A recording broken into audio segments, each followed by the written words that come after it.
We can also compound interest using a slightly different model. And so instead of computing the interest, say every month, a bank will dump money into your account. What we can do instead is something called continuously compound interest. So this is what more or less actually happens when you have money in a bank.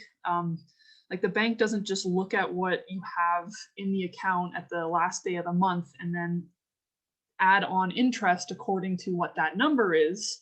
What they actually do is look at what is in your bank account throughout the whole time period of the month, and they add on interest according to what's in your account at different times and for how long.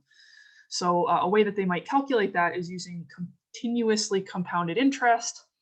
And so in this model, instead of compounding interest every week or every day, what they might do instead is actually just have a function, a continuous function that models what your interest at is, or what your the value of your account is at any specific time.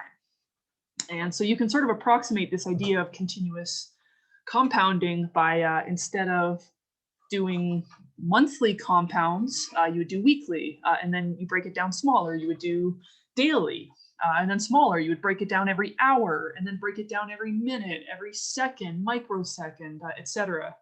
So the idea is that it's almost every single instant you're calculating this new value for your savings account or whatever it is that you're gaining interest on here. And so this formula is basically going to do that for you. So this A of t equals PE to the RT.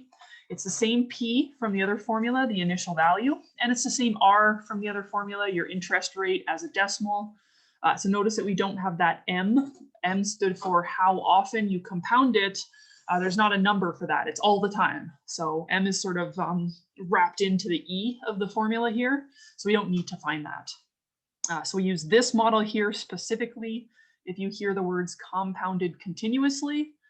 And so for this example, I do very specifically say it's compounding interest continuously.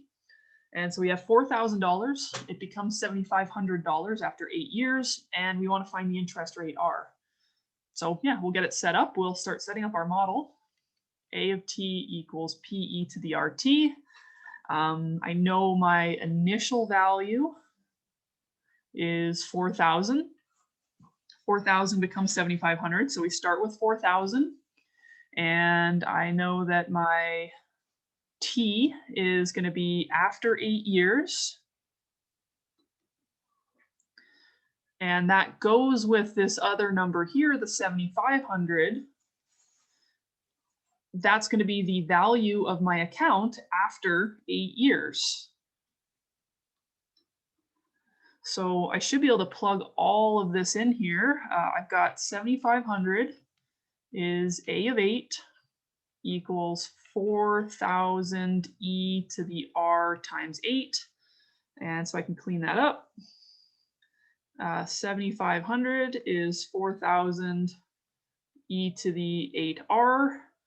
And I'm going to divide. Yeah, so as always, we're going to isolate that exponential chunk. I get 1.875 is E to the 8R. And I'll use ln on both sides. It's going to cancel that E for me.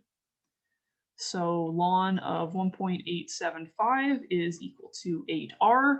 And then R, I will divide by 8. And I should be able to get a number for that. Ln of 1.875 divided by 8. So I get a decimal. Ooh, that's a big number. Well, it's not that big, but as a percentage, it will be big.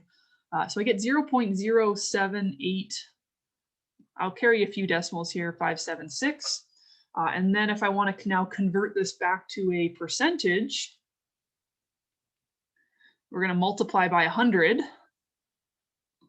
And so I'll get 7.8, let's say 7.86%. That's a pretty high interest account there. Whoever did that investing did well. But yeah, so it's mostly all of these formulas are just know when to use the formula, know what goes where, and then it's all equation solving techniques.